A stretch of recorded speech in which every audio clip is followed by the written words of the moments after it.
What's up, everyone? This is this what it is, and I'm your host Gunvid. So we're starting off the show with a J. So if you got a joint or a blunt, light that shit up. And I'm thinking, what game do I want to talk about first? Okay, so yesterday the Mavs, thankfully they beat the Thunder. You know, because I like the Mavs more. Even though I think SGA is a great player, there's some other players I don't like. But anyway, the Mavs won, and I was looking at the stats, and Luka had a lot more points than Kyrie. I think Kyrie had like 13, and then Luka had like 31. But I feel like that's where the Mavs are really going to be able to be successful, because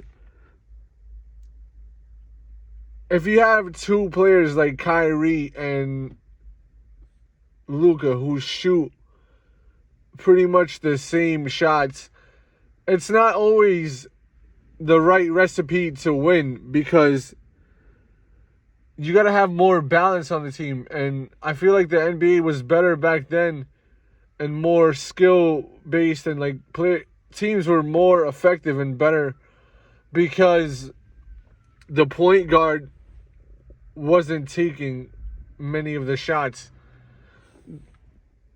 And traditionally, the point of a point guard is to move the basketball, to get assists, to run the offense and call plays.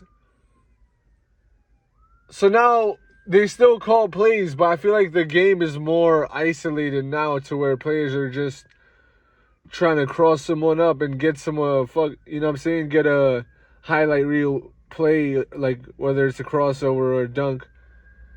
But back then it was more, they played smarter basketball and they made less errors because they actually ran more plays and were more calculated, to where they would have screens set and not just have someone set a screen. Like nowadays I see them, they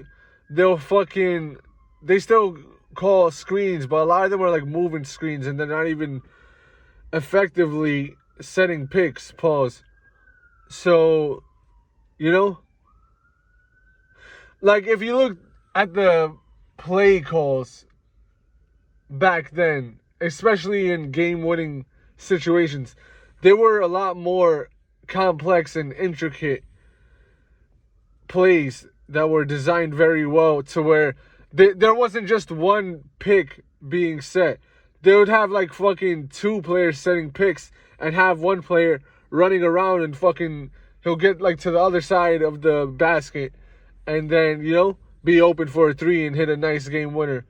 Now it's like they gotta fight to get the game winner even more, just because they just want to they just want to go ISO. So I think the Mavs won because Kyrie, he didn't score as much. I don't think he shot as much as he does when he gets like 30 or 40. So yeah, like even back then, having two players that scored 40 or fucking 30 was rare, because like I said, they played higher IQ basketball, so you'd have like usually like one player that gets like 34, and that was like, oh shit. Now people get 34 like it's nothing. I feel like Brunson's averaging like fucking 40 something points, some shit like that. Every time I see him, he's scoring 40. And it's like, what the fuck? Back in the days, especially for a point guard, point guards would never get 40 like that unless they're like fucking Allen Iverson or like someone, Steve Nash type players,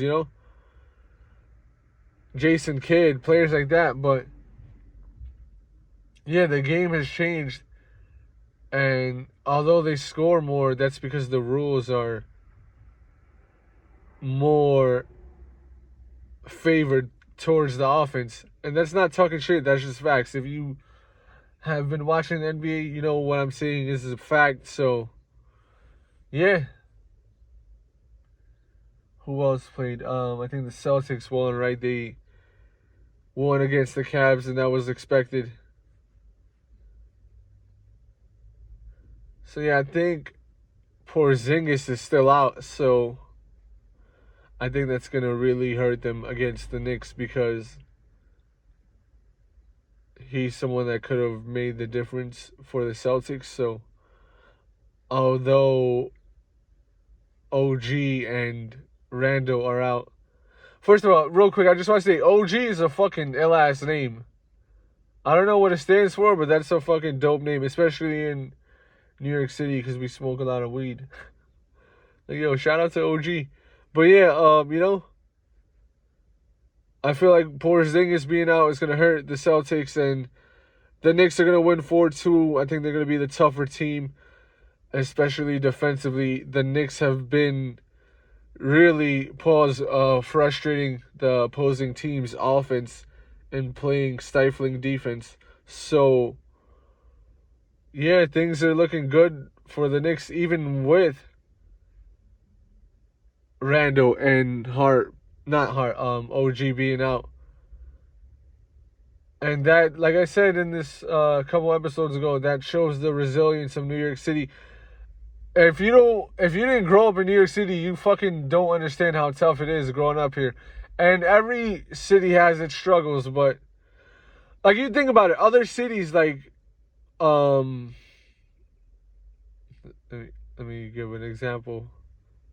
Like Albany, right? That's like a different city in New York. Yeah, there's a lot of people there, but there's not as much as people as there is in New York City. So it's probably easier to get a job from my perspective because you're not competing against as much people when it comes to getting a job or in art or whatever, basketball, anything. So it's fucking tough. So if you see the Knicks winning and you're surprised, it's because we're fucking used to it. Shit usually goes wrong. So there's that. So shout out to the Knicks. I hope they win this year. I don't think they will, just to be realistic, because I gotta tell the truth. And I think the Timberwolves are gonna win. And even if they don't, I think the Nuggets will win. And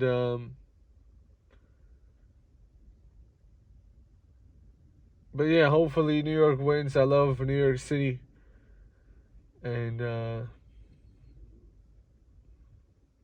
yeah. So there you go. This is this what it is? I'm your host Gunvid. Peace.